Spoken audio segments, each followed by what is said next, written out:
Javed, we were discussing about Europe. We also discussed about Europe's economy. Now I want to ask you about the American economy. What sort of a position is the American economy in as of now? I think it still remains in shambles.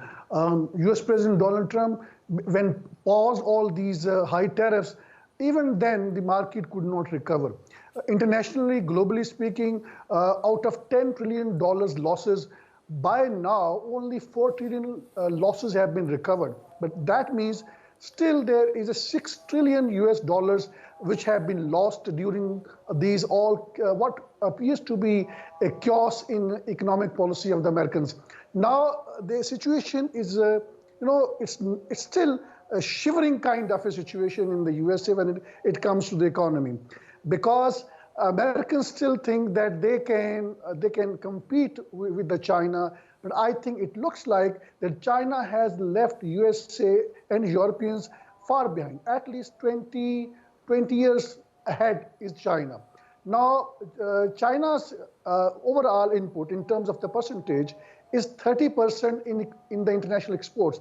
Its export to the all rest of the world is 30% of the entire world, which means it is only in terms of manufacturing industry. So manufacturing industry's role is 30% to its export.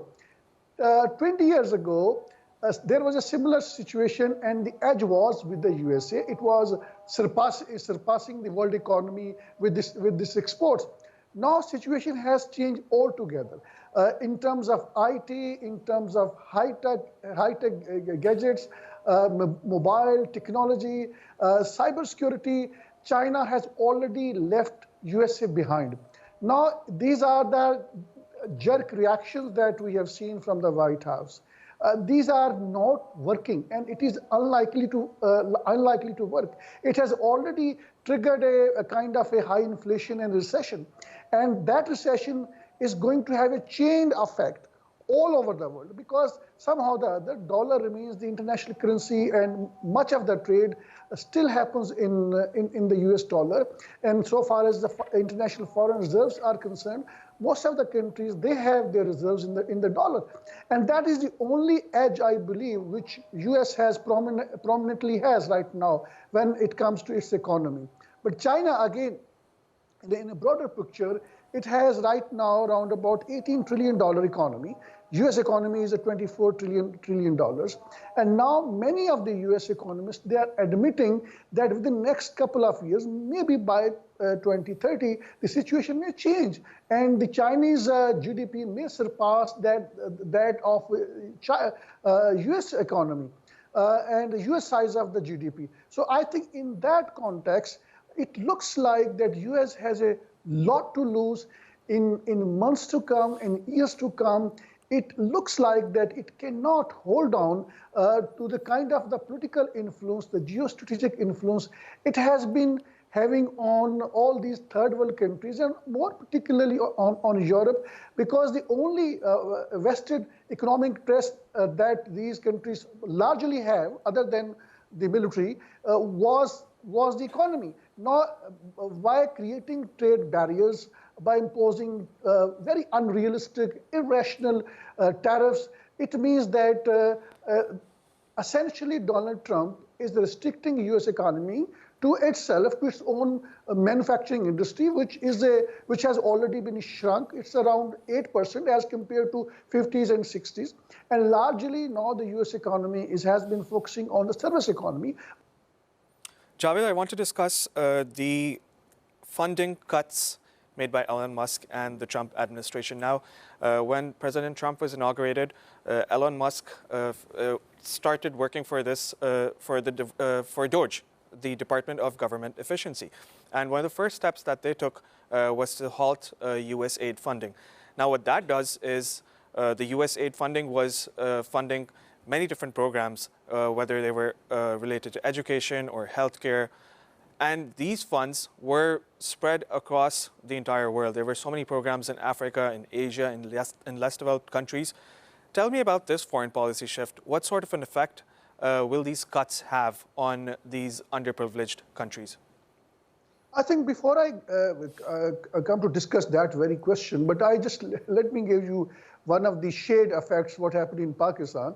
There was a Vice of America's office working in Pakistan. They have done good network here. And all of a sudden, the order came from the Washington that these may be shut down. The next day, no employee would come. Now, this does not happen in the democracies. All of a sudden, it's as if Donald Trump has been behaving like a king. And then I think because this case again landed up in the U.S. court, and then those orders were reversed as a result of intervention by the American courts. But again, the total volume of this U.S. aid all over the world is around 60 billion US dollars. This is not a big money when you look at such a big size of U.S. economy, because with this $60 billion, U.S. was distributing maybe 100 to 200 million dollars to the third world countries like Pakistan. Maybe few hundred U.S. million dollars was spending on health infrastructure, on other humanitarian programs. But again, the amount of the political influence that the U.S. has been generating, and the cloud it had on the third world countries, I think that is going to be shrunk, which means that that is a kind of a vacuum which China is going to comprehensively, I think that vacuum is going to be filled by the China with more trade with this country, and certainly that would be largely on the terms and conditions that China would be laying down. China basically develops economic relations with the third world countries, and it does not go into the politics. And that is a beauty of Chinese relationship, though there is a controversy that the kind of the terms and conditions they come up with, that makes the economy a kind of a debt-driven in the long run. But largely speaking, you would not find that China at least any have a meaningful political influence or objective, but they might have behind the scene. We at this particular point of time can't discuss that. So again, now I think in a broader picture, it looks like that the world is now shifting towards China, because so far whatever the scenes we have seen now in the U.S.-China trade war, China has a clear edge, because by blocking Chinese trade, by imposing now this unrealistic, irrational 245% tariff, which means essentially blocking the Chinese export into USA. And I think that has already been done. And then there were obviously retaliatory 125% tariff by the China. So it means China is not going to deal directly with the USA when it comes to its export. Now it looks like that the China is obviously expanding other avenues in the world, within the Southeast Asia, within the Europe, and in the African country, it is going to be expanded. And then there is a Central Asian state. I think Chinese economy is going to expand, and more importantly, countries like Canada, countries like Vietnam, Malaysia, which had some political problems with the China. But I think with the new situation, things are going to change in a big manner. Javed, like you just said, you mentioned Vietnam and Cambodia and all these countries. Xi Jinping was on a Southeast Asia tour this week, and he visited Vietnam, Cambodia, and Malaysia. And he told the leaders of those countries that China is going to act as a stabilizing force in the region. Do you think that these promises are economically viable? Do you think that China is going to live up to the expectations and the promises that Xi Jinping has been given on this tour? Basically, I think it's more of the politics than the economy, though economy is obviously has a bigger component, because there were at least 45 agreements that China had during this visit with the Vietnam. And what are the details of those 45 agreements? These are not known. Before discussing those, the impact of those 45 agreements, let's go to discuss when Chinese president said that China would be a stabilizing force. What does he talk about? Basically, he's talking about South China Sea controversy. China has built up artificial islands there, and Philippines, Philippines, Malaysia, Vietnam and Indonesia, they have huge reservations, and the Americans have been exploiting it. And then they have also built up an alliance, US-led alliance, and the USA has been giving warning to China that they would not allow building up these artificial islands. But China has basically set up their military bases. It has a long-term geostrategic objective by building up military bases by developing new islands where all these Southeast Asian countries, 4 countries I referred about, they have objection that is a disputed territory. So China is basically giving assurance to these countries that, look, be with us, because this is a altogether different time. USA had imposed initially 80% tariff on Vietnam. And if you go along with these all kind of political disputes, then we are not going to win this trade battle. And obviously, Vietnam is also part of it. I think the similar message was also given to the Malaysia. Malaysia has a slightly different situation because Malaysia has is a part of the BRI project, and Malaysia is a country where China has already invested a huge money. So I think now it looks like that Southeast Asian countries are forgetting their territorial disputes with China on South China Sea. And the kind of a loose alliance that Southeast East Asian countries had with the US, that seems to be now breaking up, because China is now giving them an assurance that they are setting up these military bases in South China Sea, not against the interests of these East Asian countries. And China is giving them an assurance that their economic and political and geostrategic interests would be watched. And the real culprit is the US. That is the message that the Chinese president, I think, it looks like has successfully given. But again, now these 45 agreements which have been inked between with Vietnam, between Vietnam and China, I think this is something which needs to be decoded.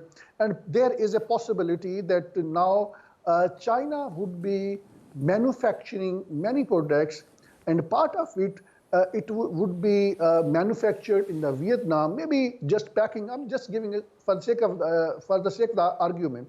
And then Vietnam would be exporting all those products to the USA, because Vietnam is expecting that these 80% tariff are going to be reduced to the 10%. I think for Vietnam, it is a life and death, because Vietnam has been hugely dependent onto the US market. But in a broader picture, we have to see that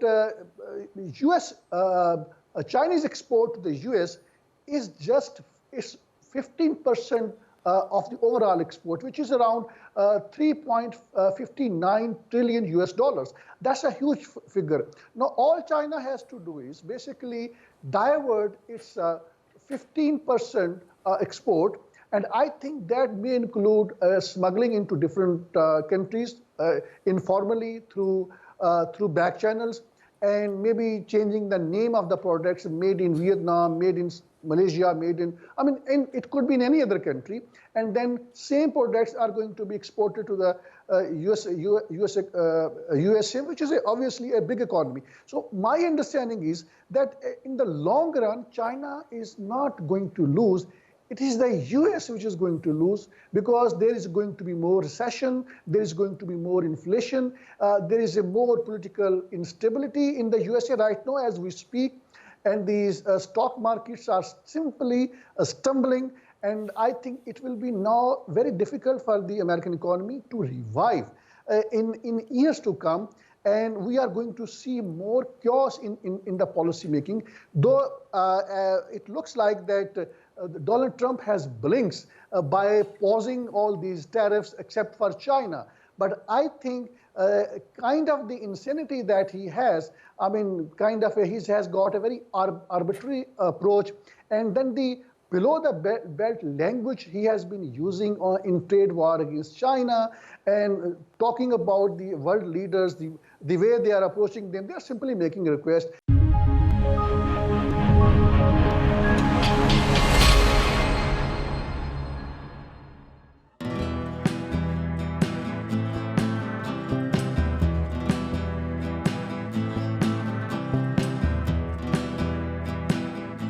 growing tide of anti-Israel sentiments. What you see behind me is just tip of the iceberg of what is happening in the country. More than half of $52 billion black CIA budget is spent on espionage network in Pakistan. How would you handle it? The US has looked upon Pakistan as an ally at one point and then as an enemy at the same time. That is going to be the first legal reason on the basis of which he is going to be instantly ousted by the Supreme Court of Pakistan. Joining us live, Javed Rana, who's an expert on politics and geostrategic issues. In the world politics, which is not being driven by any moral principle, it is being driven by the hard geostrategic realities. In a broader picture, more countries would aspire to have nuclear weapons.